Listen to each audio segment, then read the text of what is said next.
નમસ્કાર મિત્રો, આજે સીધું ને સટમાં આપણે અમેરિકા સાથેના ટ્રેડ ડીલમાં ભારતીય ખેડૂતોની કેવી સ્થિતિ નિર્માણ થશે એની ચર્ચા કરવાના છીએ. અને આપણી સાથે મહેમાનો જેમને નિમંત્ર્યા છે આપણે, એમાં ભારતીય જનતા પાર્ટીના નેતા હિતેન્દ્ર પટેલ અને કોંગ્રેસના નેતા મનહર પટેલ, એમને આપણે વિનંતી કરી હતી કે આપ જોડાઓ. અને બંને જણા પાછા ખેડૂત છે. આમ વ્યવસાયમાં પાછા હિતેન્દ્રભાઈ હોસ્પિટલના સૂત્રધાર પણ છે અને મનહરભાઈ એ એક્સપોર્ટ બિઝનેસ સાથે પણ સંકળાયેલા છે. અમે ત્રણેય જણા આમ તો ખેડૂત છીએ અને ખેડૂતોના હિતની વાત કરવાની હોય ત્યારે મને લાગે છે કોઈ મતભેદ ન હોઈ શકે અને આપણે જેને તથ્ય પર આધારિત, સત્ય પર આધારિત એવી વાત આપણે કરવાની છે. ટ્રમ્પભાઈના નાટક ચેટકમાં 9મી જુલાઈ સુધીમાં ભારત સાથેનો ટ્રેડ નો જે અંતિમ મુસદ્દો એ એમણે આપવાનો છે એવી જાહેરાત કરી છે. કારણ કે હવે તો ટ્રમ્પભાઈ જાહેરાતો કરે છે, પોતાના તરફથી જ જાહેરાતો કરે છે, જાણે આખી દુનિયામાં બીજું કોઈ છે નહીં. પણ ચીનથી ગભરાય છે. અને મેં હમણાં જ આપણા વાણિજ્ય મંત્રી પિયુષ ગોયલનું પણ એક નિવેદન વાંચ્યું કે ભાઈ અમે છે ને એમના દબાયેલા દબવાના નથી. મને લાગે છે ભારતના હિતની જ્યાં વાત હોય ત્યાં આપણે બધા એક છીએ. એ ભૂમિકા ઉપર આપણે છે ને કામ કરવું જોઈએ અને ભારતીય ખેડૂતો અને ખેત પેદાશો અને ડેરી ઉત્પાદનો એના છે ને હિત એ જળવાઈ રહે એને માટે આપણી કેન્દ્ર સરકાર અને રાજ્ય સરકારો એ પણ કામ કરે એવી આપણે અપેક્ષા કરીએ છીએ.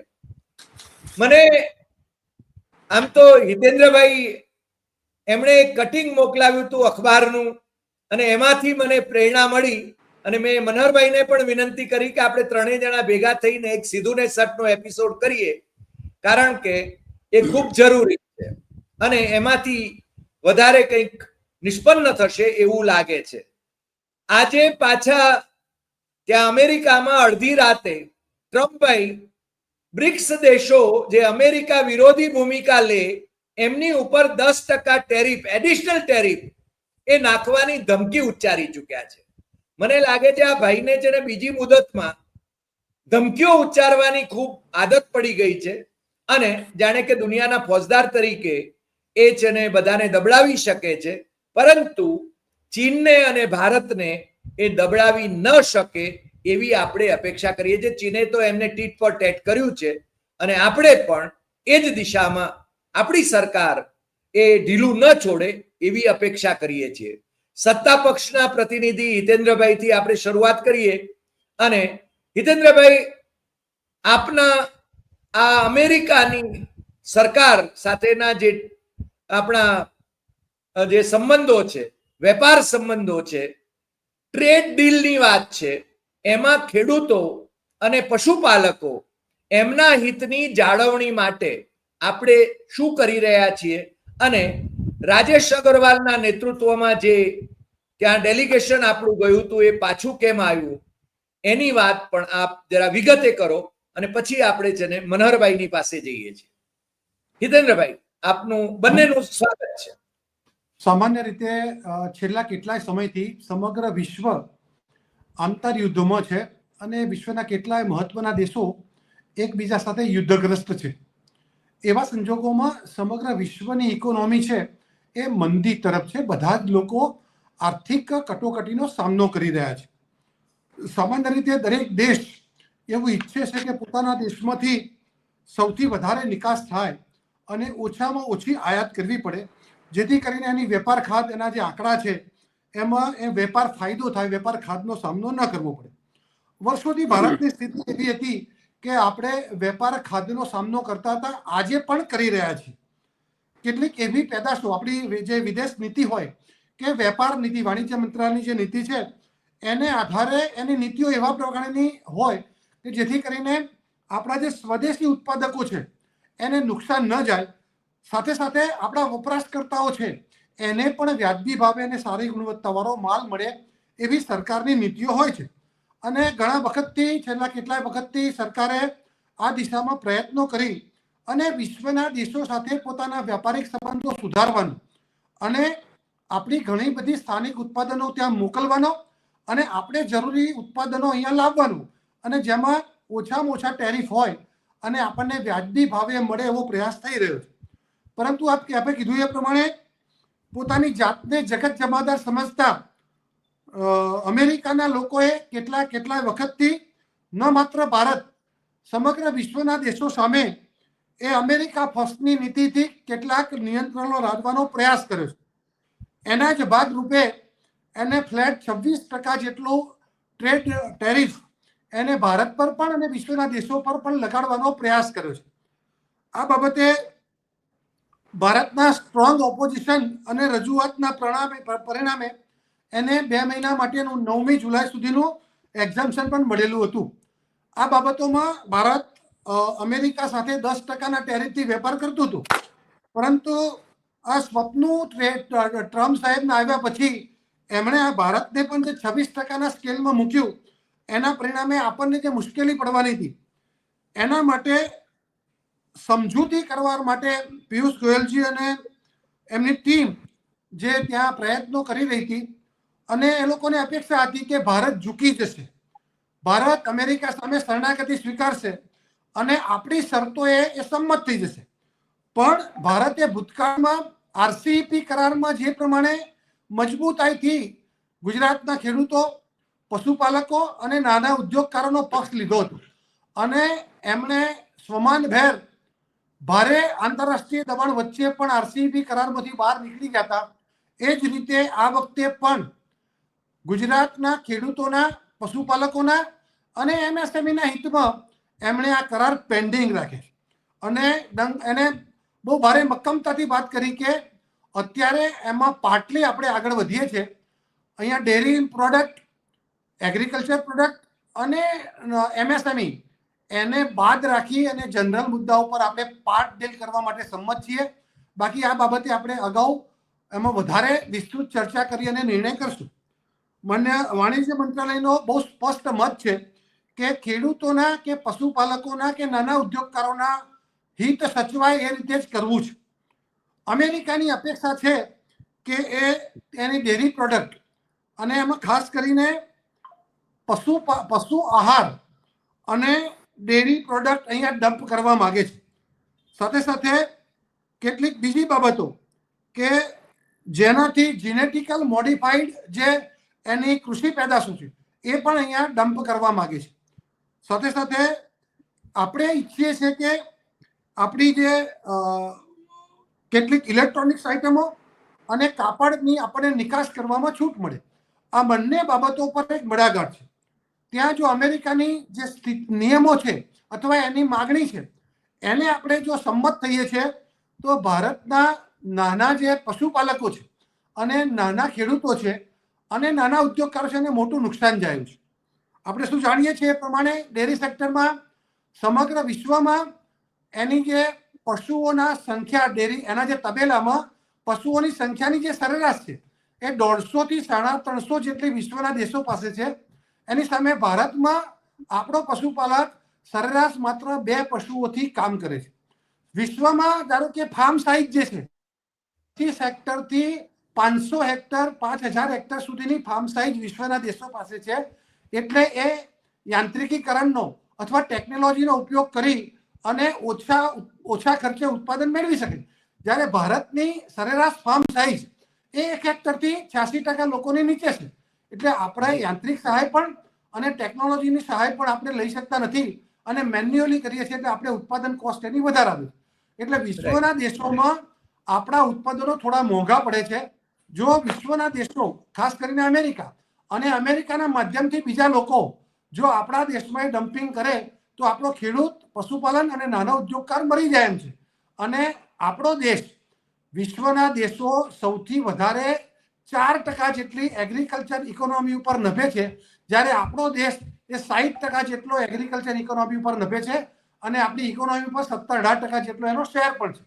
એટલે આ સંજોગોમાં આ કરાર કરવામાં આવે તો આપણી ઇકોનોમી અને આપણા દેશના જે લેબર ફોર્સ છે એને પણ મુશ્કેલી પડે અને આપણા ખેડૂતો, પશુપાલકો, નાના ઉદ્યોગકારો પણ મરી જાય. અને એટલા માટે જગત જમાદાર અમેરિકાના ભારે ફોર્સ વચ્ચે પણ સ્વમાનભેર આપણે એને ના પાડી શક્યા છીએ. એના માટે આ સરકારનો અને પિયુષ ગોયલજીનો હું રાજ્યના ખેડૂતો વતીથી આભાર માનું છું. હિતેન્દ્રભાઈએ બહુ સારી રીતે વાત કરી અને હવે મનહરભાઈની પાસે હું જાઉં એ પહેલા મનહરભાઈની એક વાત કહી દઉં.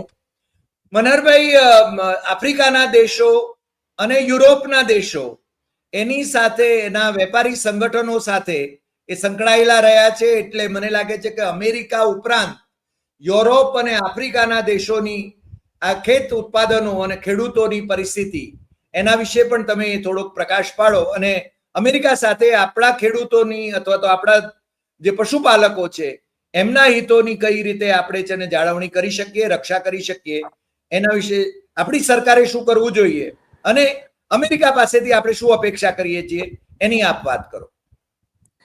નમસ્તે હરિભાઈ અને હિતેન્દ્રભાઈને અને આપના પ્રબુદ્ધ શ્રોતાઓને પણ મારા નમસ્કાર. એક તો સૌથી પહેલી વાત તો એ કે આ દેશના 14.5 કરોડ ખેડૂતોની આ ચિંતાનો વિષય છે. સમગ્ર દેશના અન્નદાતાઓનો આ વિષય છે અને આ ચિંતાનો વિષય છે. જે આપે હાથમાં લીધો એ બદલ આપનો હૃદયપૂર્વકનો આભાર માનું છું. હિતેન્દ્રભાઈની બે વાત ઉપર હું થોડોક પ્રકાશ પાડી અને પછી યુરોપ અને અમેરિકાની વાત માટે આપણે આગળ વધશું. પહેલી વાત તો એ કે WTO ના નિયમો જે છે 2013 ની અંદર એક થોડુંક વોલ્યુમ જો વધી શકે તો. WTO અરે આવે છે અવાજ મારો? હવે આવે છે. WTO ના પટેલનો અવાજ તો બુલંદી વાળો જ હોય. WTO ના નિયમ અને એને લઈ એની ચર્ચા સમગ્ર દેશ અને દુનિયામાં છે. ભારતની એક મીટિંગ, એક શિબિર, પરિષદ બાલી ખાતે 2013માં થઈ. મનમોહનસિંહની સરકાર હતી.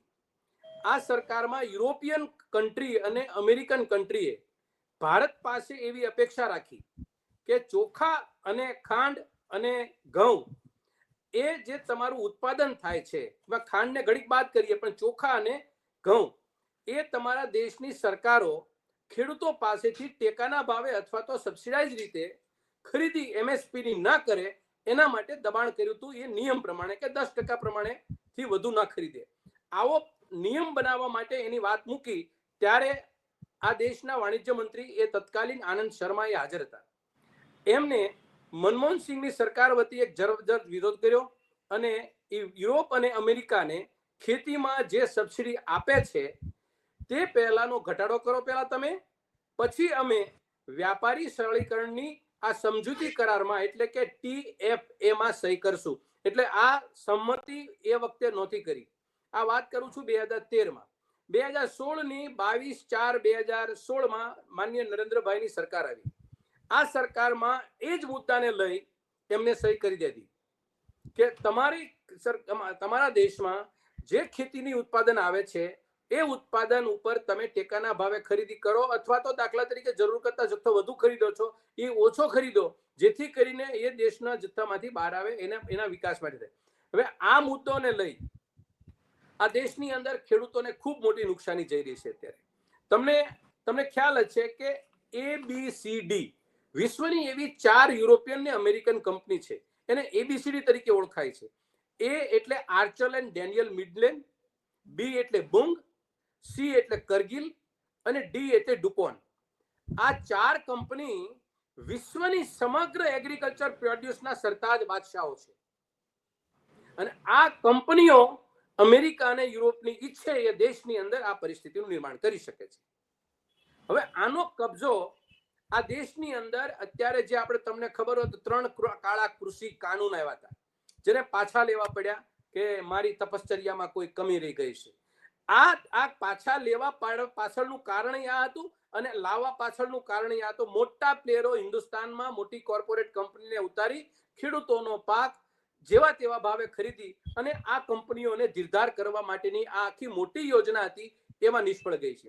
હવે તમને બીજી વસ્તુ કહું, ભારતનો ખેડૂત ઓન એન એવરેજ માત્ર સરકારની 21,000 રૂપિયાની સબસિડી લે છે. અને જે હિતેન્દ્રભાઈએ વાત કરી કે ત્યાં લાર્જ સ્કેલમાં એગ્રીકલ્ચર છે, એ અમેરિકાનો ખેડૂત ગણો તો 46 લાખ રૂપિયા પર યર સબસિડી લે છે. હું દિવસ કન્ટ્રી વાઇઝ વાત કરું તો બ્રાઝિલનો ખેડૂત 25,900 રૂપિયા સબસિડી વર્ષે લે છે. યુનાઇટેડ યુરોપિયન યુનિયનની જે કોઈ કન્ટ્રી છે જે યુયુ કહેવાય એ 4,66,000 પર યર સબસિડી લે છે. કેનેડા 11,44,000 સબસિડી લે છે. જાપાન 7 લાખ સબસિડી લે છે અને અમેરિકા 41,88,000 એટલે 42 લાખ આજુબાજુ સબસિડી લે છે. આ દેશો સબસિડી લે છે અને ખેડૂતોની ઉત્પાદન જે છે એ એને ફાયદાકારક છે, નફાકારક. હવે વાત રહી કે દૂધ અને દૂધની પ્રોડક્ટ ઉપર. હવે જો સરકારની મનસા શુદ્ધ હોય તો આપણે ત્યાં અમૂલ ડેરી એટલે સહકારી ક્ષેત્રનું માળખાનું સૌથી મોટું વિશ્વનું એક એવું માળખું કે જ્યાં આપણે એના ભીષ્મ છીએ. હવે આ માળખાને ધ્વંસ કરવા માટે સરકારી રહે કંઈક ને કંઈક વિસંગતતા જોવા મળે છે. વિસંગતતા એટલા માટે કહું છું કે દાખલા તરીકે સમજી લો કે આપણી અમૂલ ડેરીનું કિલો ઘી એ તે સમયે મેં અભ્યાસ કર્યો તો 365 રૂપિયાનું હતું 3 વર્ષ પહેલા. એ 365 રૂપિયાનું એક કેન જયારે આવતું હતું ત્યારે અમે આ ભારતની એનિમલ હસબન્ડરી ડિપાર્ટમેન્ટે ત્યારે પરસોત્તમભાઈ રૂપાલા મંત્રી હતા. એમને એવી અનેક કંપનીઓને ઘી સસ્તું વિદેશથી આવે એની પરમિશન આપી દીધી. પરમિશન આપી એમાંની એક કંપનીને 4200 મેટ્રિક ટન ઘી 141 રૂપિયાની ખરીદી આવી પડી એને.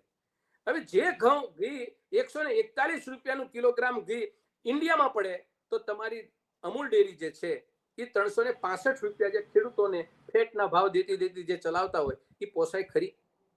આ વિસંગતતા છે સરકારી. એક બાજુ અમૂલ ડેરીને પ્રોત્સાહન આપે છે, એક બાજુ અન્નદાતાની વાત કરે છે અને એક બાજુ 4100 મેટ્રિક ટન ઘી લાવવાની પરમિશન આપે છે.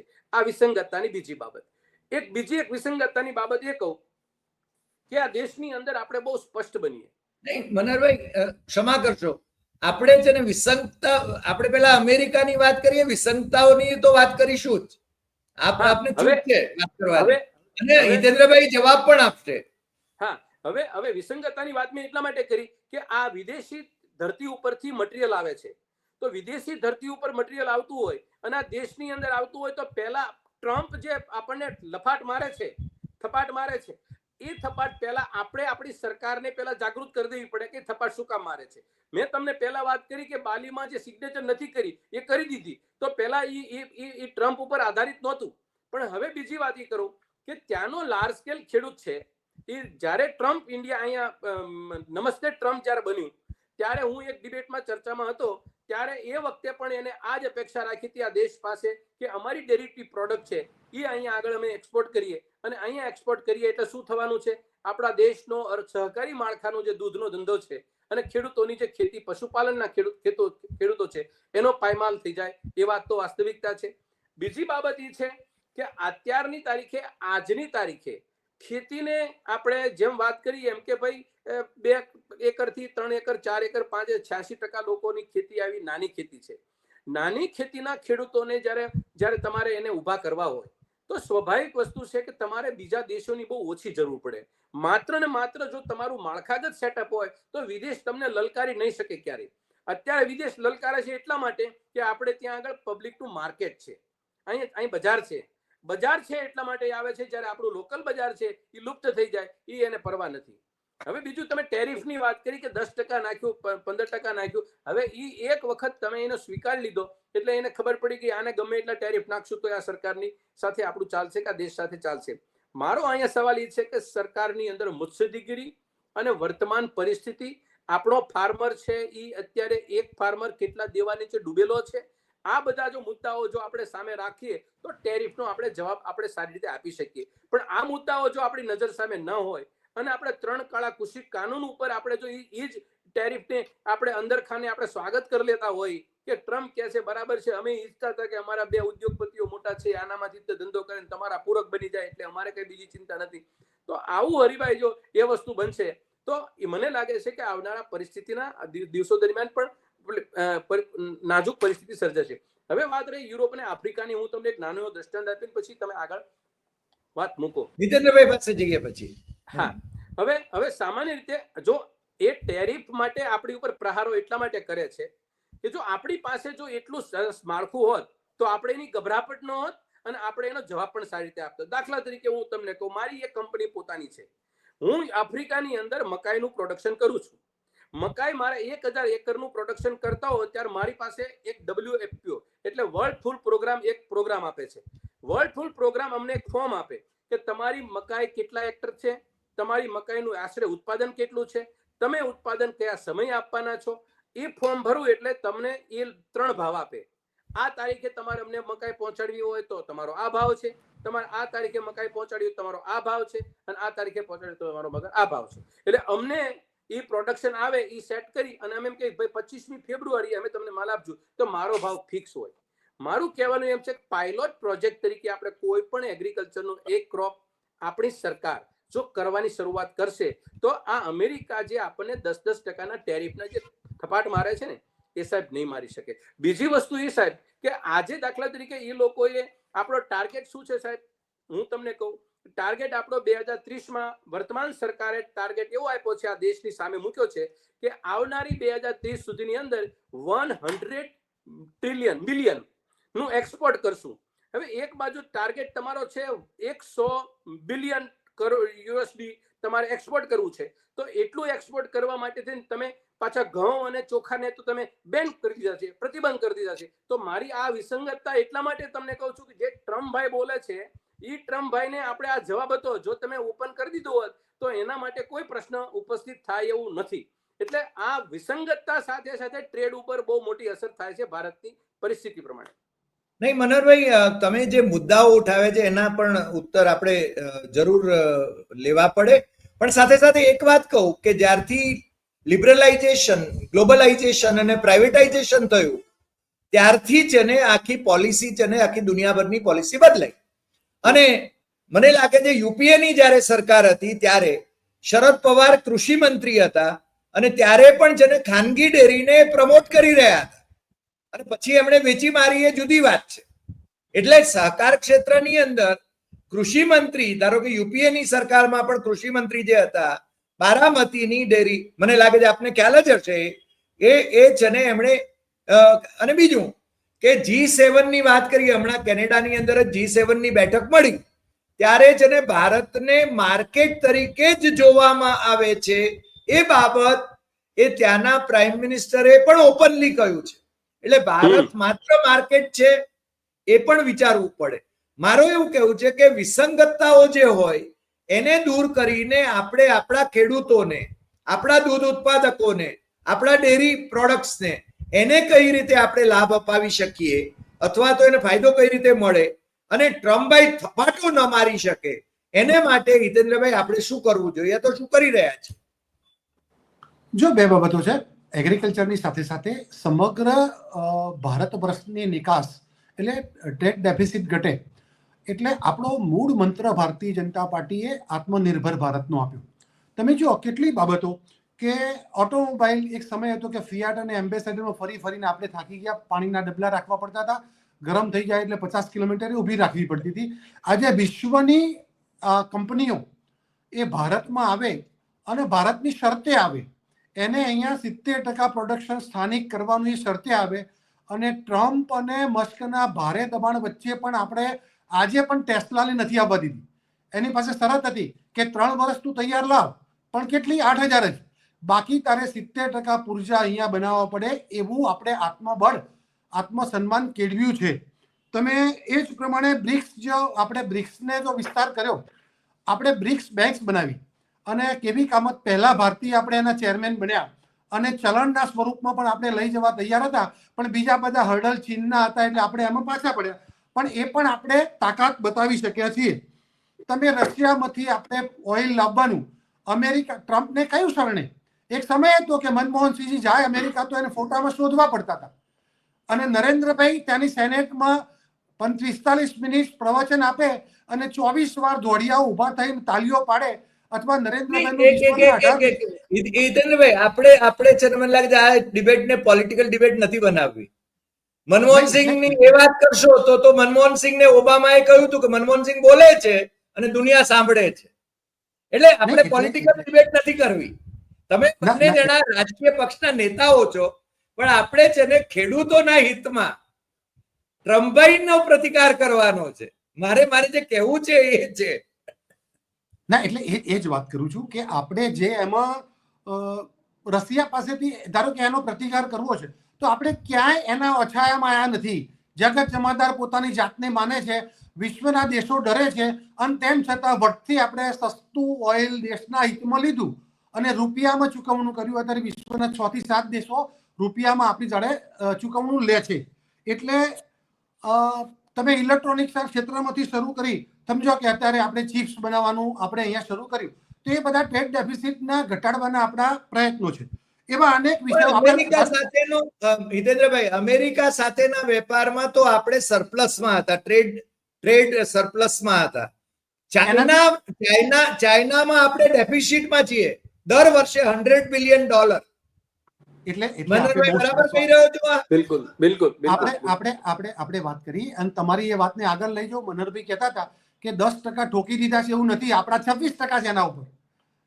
આપણી ડ્યુટી આપણે એના ઉપર આયાત ડ્યુટી એના કરતા 1.5 પોણા 2 ગણી આપણે પણ લગાડેલી છે. હવે એને ઓછી કરાવવી છે, એટલે એને ઓછી કરાવવી. એટલે સવાલ એ છે, તેમ છતાં આપણે એમાં નમ્યા નથી. અને આપણે જો માત્ર એને જનરલ વાતમાં નહીં લઈ જઈએ, માત્ર ખેડૂતો તરફ પણ સીમિત રહીએ, તો તમે જુઓ કે 2011માં RCEP કરાર થયો, regional economic comprehensive economic partnership. તો આસિયાનના 10 દેશો અને 5 બીજું ગ્રુપ, જાપાન, ચીન, સાઉથ કોરિયા, ન્યુઝીલેન્ડ અને ઓસ્ટ્રેલિયા, આ લોકો એટલે એશિયન કન્ટ્રી સાથે આપણે એક આ કરાર કરવાનો વિચાર કર્યો. 2011માં યુપીએની સરકારે આ પ્લેટફોર્મ ચાલુ કર્યું. 2012માં કંબોડિયામાં એની પહેલી કોન્ફરન્સ થઈ અને જુદા જુદા પ્લેટફોર્મ પર દરેક દેશોએ પોતપોતાનો વિષય રજૂ કર્યો. અને આપણા સૌના સદનસીબે 2014માં એનડીએની સરકાર આવી, પછી એને પણ એમાં પાર્ટિસિપેટ થયું અને પછી એને જે આખા અભ્યાસ કર્યો અને પોતાના જે પોઈન્ટ રાખ્યા એને આધારે 2019માં 14 દેશોએ કરાર કર્યા, પણ આપણે એમાંથી નીકળી ગયા.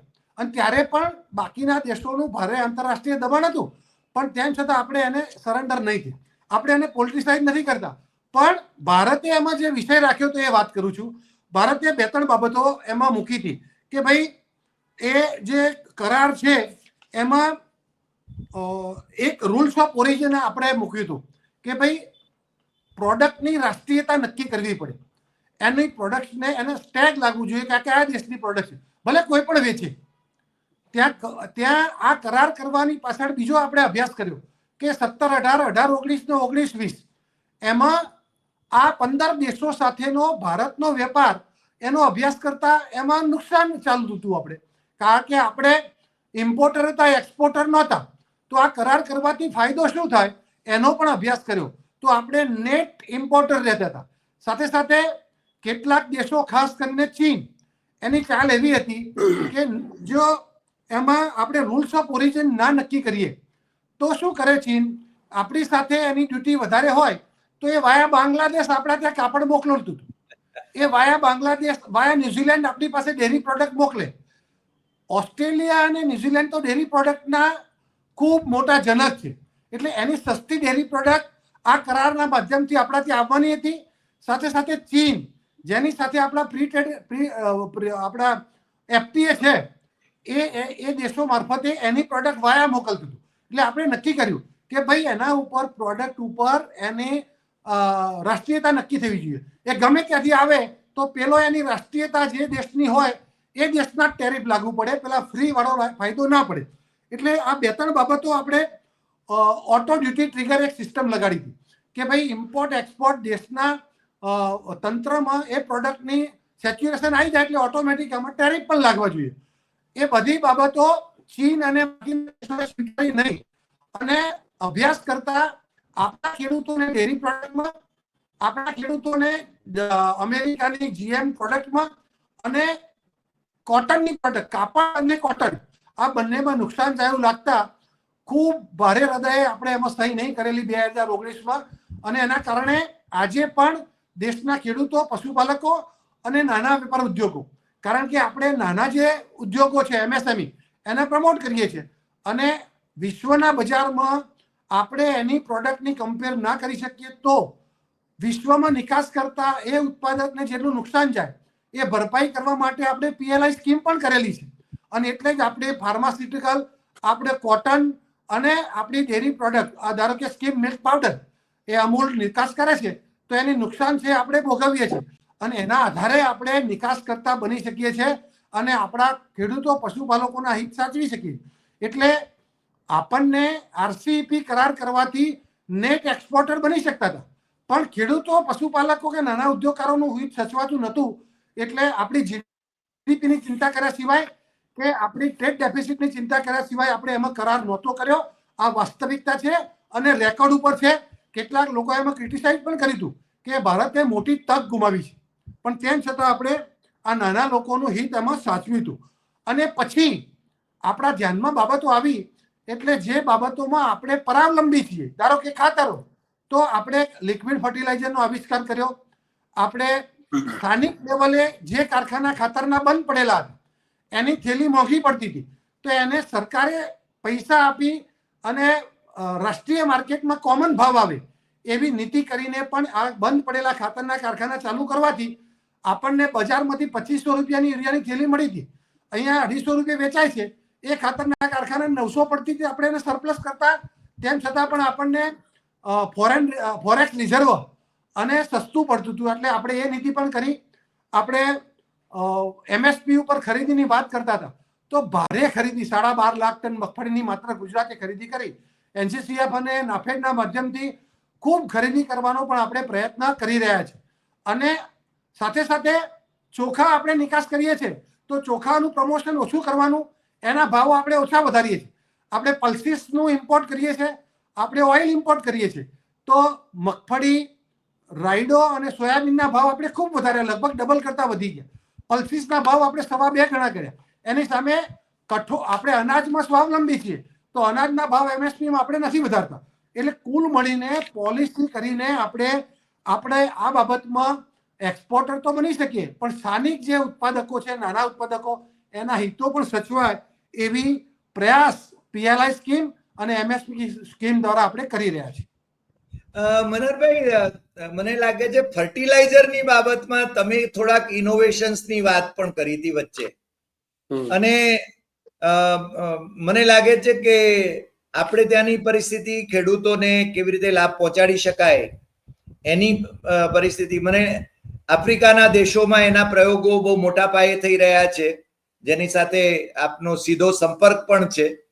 તો એ પણ મને લાગે છે કઈ રીતે આપણે ત્યાં એનો લાભ મળી શકે ખેડૂતોને, એના વિશે પણ તમે કંઈક જો પ્રકાશ પાડી શકો તો.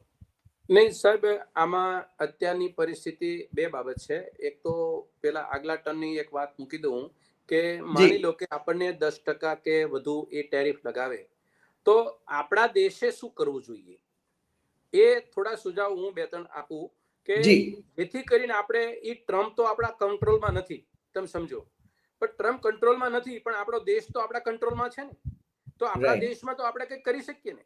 તો હું 4-5 એક સકારાત્મક સજેશન કરું છું આ સરકારને કે પહેલા તો તમે ખેડૂતને ઉગારવા માટે તમે જે રીતે સરકાર એના ઉપર જે જીએસટી નાખ્યા છે, જે વિશ્વના કોઈ દેશમાં ખેડૂતોને આ જીએસટી નથી. આ ખેતી પ્રધાન દેશમાં 14.5 કરોડ ખેડૂતો માટે આ પહેલી વખત આઝાદી કાળ પછી ટેક્સ નાખ્યા છે ઇનપુટ્સ ઉપર, ફર્ટિલાઇઝર ઉપર, બિયારણ ઉપર અને જંતુનાશક ઉપર. બિયારણ તો નથી, બરોબર. અને એક્સપોર્ટની એ તો હિતેન્દ્રભાઈ પણ સ્વીકારશે. હા, બીજું મારી 3-4 બાબતો છે, હું મૂકી દઉં. બીજું, આપણે જે શાંતાકુમારની કમિટીએ 2018માં રિપોર્ટ આપ્યો હતો કે આ દેશમાં 6% લોકોને ખેડૂતોને એમએસપી મળે છે. આ ફિગર ઉપર ચર્ચાનો વિષય બનાવવો પડે સરકારી રાહે, અને મેક્સિમમ ને એમએસપી મળે એવું વિચારવું જોઈએ. ત્રીજી વસ્તુ એ કે ખેડૂતો આજે લગભગ 18 લાખ કરોડ રૂપિયાનું દેવા નીચે જીવે છે આ દેશનો ખેડૂત, અને આપણે છેલ્લા મોદી સાહેબની સરકારે 16 લાખ કરોડ રૂપિયા દેવું ઉદ્યોગોને માફ કર્યું છે. પહેલી આપણી આયોજન પંચ બેઠું ત્યારે પંડિત જવાહરલાલ નહેરુના માધ્યમથી એ પંચની અંદર એક વાત બહુ સ્પષ્ટ હતી કે એગ્રીકલ્ચર અને ઇન્ડસ્ટ્રીઝ એ બે એક ગાડીના વ્હીલ બરાબર ચાલશે. એગ્રીકલ્ચર છે એ ઉદ્યોગનું પૂરક બનવું પડે, નહીં કે એનો ખોરાક બને. આજે એગ્રીકલ્ચર છે એ ઉદ્યોગનો ખોરાક બની રહ્યો છે, એનામાં ગંભીરતાપૂર્વક વિચારવાની જરૂર છે. એગ્રીકલ્ચરને તો નહીં બચે. ત્રીજી વસ્તુ એ છે કે એક્સપોર્ટ નિકાસ કરવા માટે આપણી પાસે ગુજરાત સ્ટેટ એક્સપોર્ટ કોર્પોરેશન હતું. હરિભાઈ, એ જે તે સમયે મોદી સાહેબ આવ્યા તરત જ અદાણીને આપી દીધું.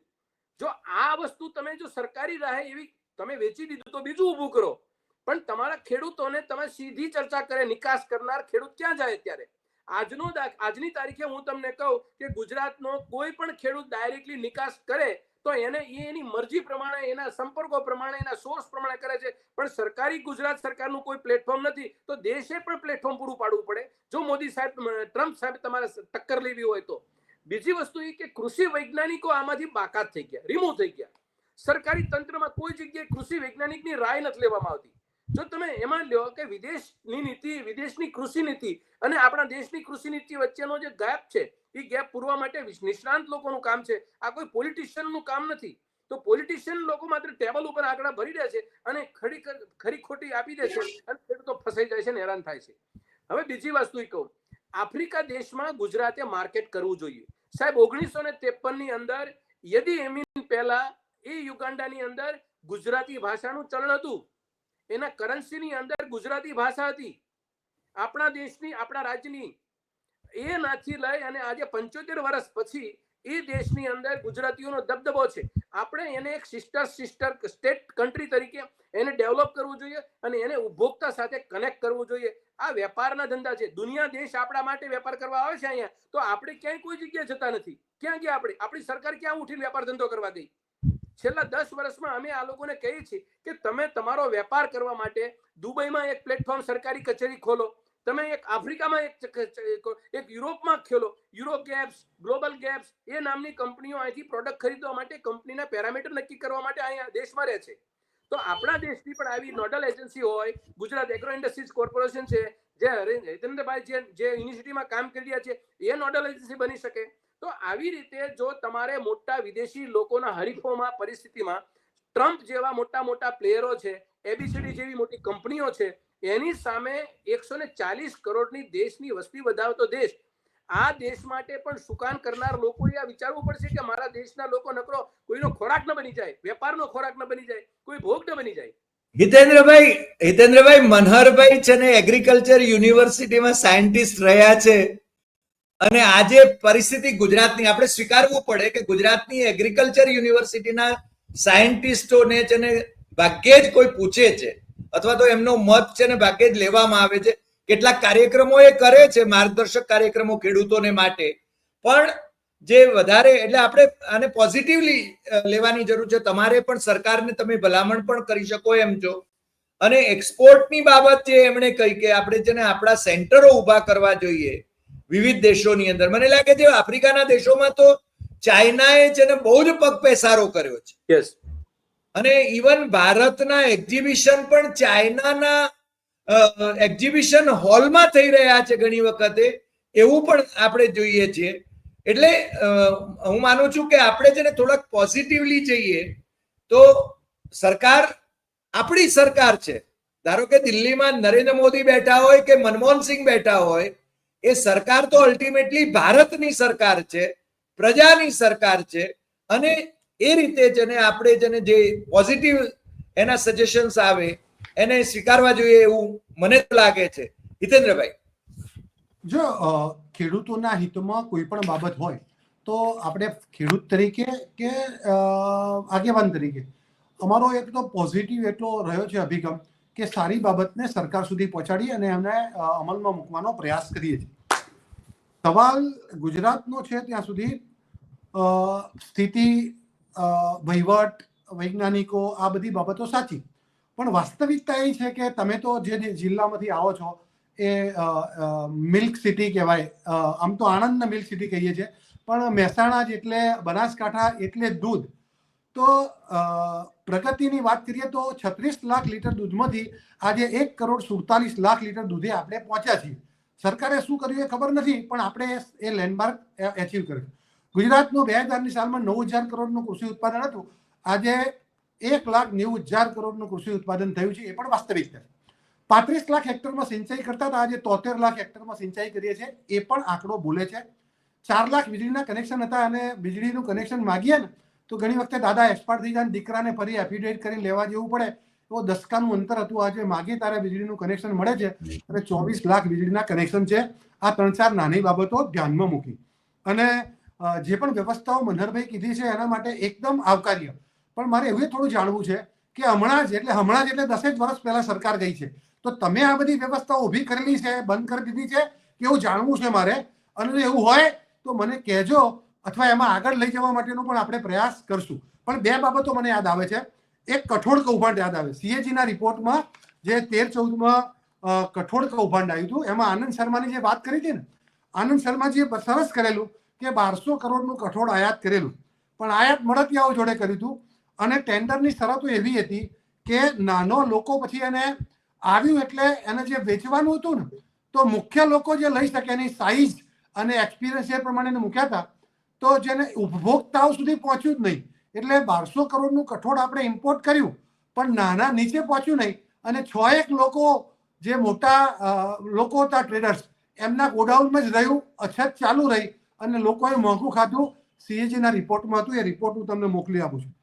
બીજું એવું હતું કે શરદ પવારજીની આપણે હમણાં વાત કરી હતી, બહુ સરસ એમનો એક દાખલો છે કે 2 સ્ટીમરો એકમાં ચોખા જતા હતા અને એકમાં ચોખા આવતા હતા, 2 એક જ પોર્ટ ઉપર ભેગી થઈ ગઈ હતી. એ દાખલો પણ આપણે જોયો છે. એટલે 13 રૂપિયા આપણે એક્સપોર્ટ કરતા હતા અને 27 રૂપિયા ઇમ્પોર્ટ કર્યા હતા ને, એ પણ બહુ ચર્ચિત એમનો દાખલો આપણે જોયો હતો યુપીએ સરકારમાં, કે બંને સ્ટીમર એક જ પોર્ટ ઉપર ભેગી થઈ ગઈ, એક આવતી હતી ને એક જતી હતી. 13 રૂપિયા વાળા જતા હતા અને 27 રૂપિયા વાળા આવતા હતા.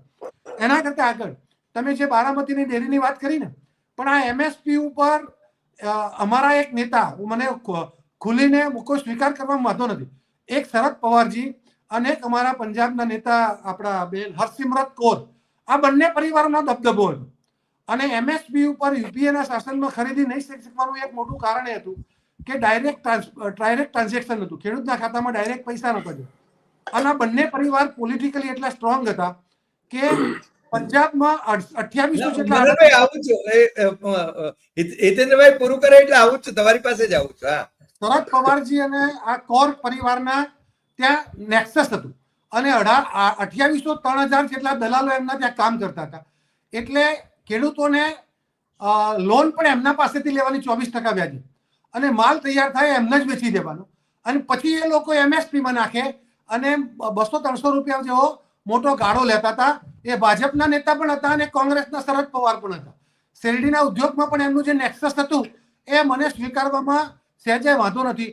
અને વર્ષો સુધી આ ચાલ્યું અને કડકાઈ કરી, ડાયરેક્ટ ખાતામાં ખેડૂતોના પૈસા આપવાનું કર્યું, 0% વ્યાજે ધિરાણ કર્યું અને ખેડૂતોને બહાર લાવવાનો પ્રયાસ કર્યો. એટલે હરસિમરત કૌરે રાજીનામું આપ્યું.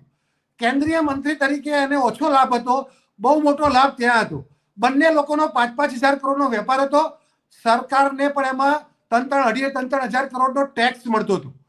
એટલે આ નેક્સસને તોડવાનું કામ પણ ભારતીય જનતા પાર્ટીની સરકારે કર્યું છે.